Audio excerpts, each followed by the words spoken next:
All right, today we're talking about expanding power, specifically in the executive branch. We're talking about the president. And we'll be talking specifically about the president, but this is kind of the whole executive branch as a whole, because the executive branch gained power throughout the past 200 years through the president and the cabinet that he created. But we got to start at the Constitution. When the founding fathers drafted the Constitution, they tried to limit the president's power as much as possible. This was by design. The Constitution stated that the legislative branch was going to be the most important and powerful branch of government because it was a large group of people instead of just one person. They didn't want another King George. That was their biggest fear. They'd just thrown off the chains of King George III, who was a tyrannical leader, they felt, and they did not want to have another King George. They didn't want to have King George Washington.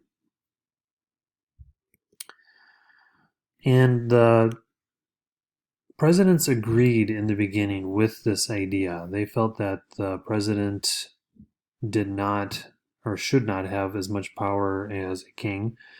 And they didn't really like their jobs either, especially John Adams. He's famous for saying how awful his job as president was, hated it. Um, so then we move to Thomas Jefferson, who was our one of our first presidents. He was number three, but he is probably the first president who uses executive order, especially to the extent that he did. He bought the Louisiana Purchase from France in 1804 from Napoleon, who needed a lot of money to wage his war against England. So Thomas Jefferson buys Louisiana from Napoleon through executive order or executive action without congressional approval, and he would not have gotten congressional approval, which is the reason why he did it. Congress did not agree at all with his purchase of Louisiana, which doubled the size of our country geographically. It worked out.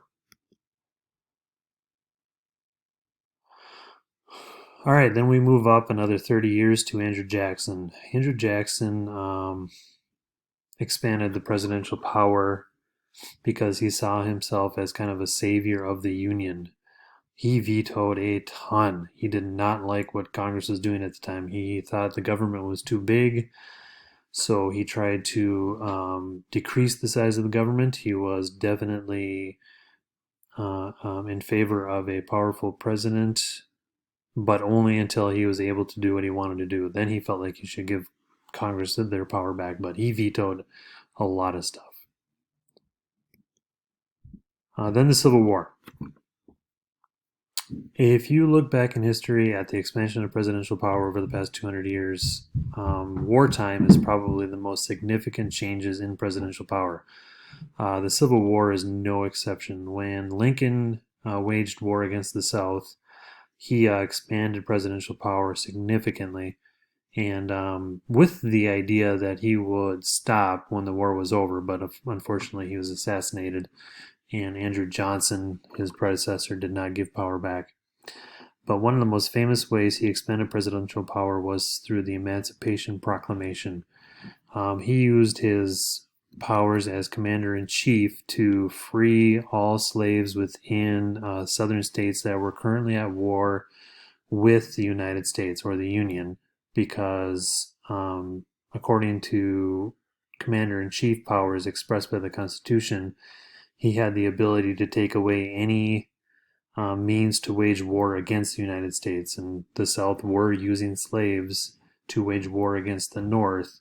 So Lincoln felt that through those powers he could free the slaves, therefore taking away that power. Um, and during the war, he took whatever necessary steps he felt should be taken in order to defend the nation against the southern states.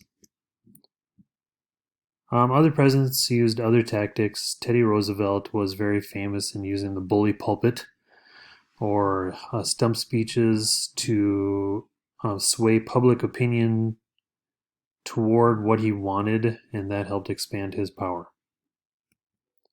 Franklin Delano Roosevelt, out of all the presidents in our history, FDR probably expanded the power of the presidency more than any other president. And if you'll remember from U.S. history, he was president during the Great Depression. He used presidential power and executive order to pass all kinds of laws in order to combat the Depression. And he was also president through almost all of World War II, and he used World War II as well to expand his power. So today, because of that, president's power greatly exceeds the power intended by the founding fathers. If Thomas Jefferson, John Adams, George Washington, Alexander Hamilton, if all those guys saw how powerful the president was today, they probably would be fairly upset.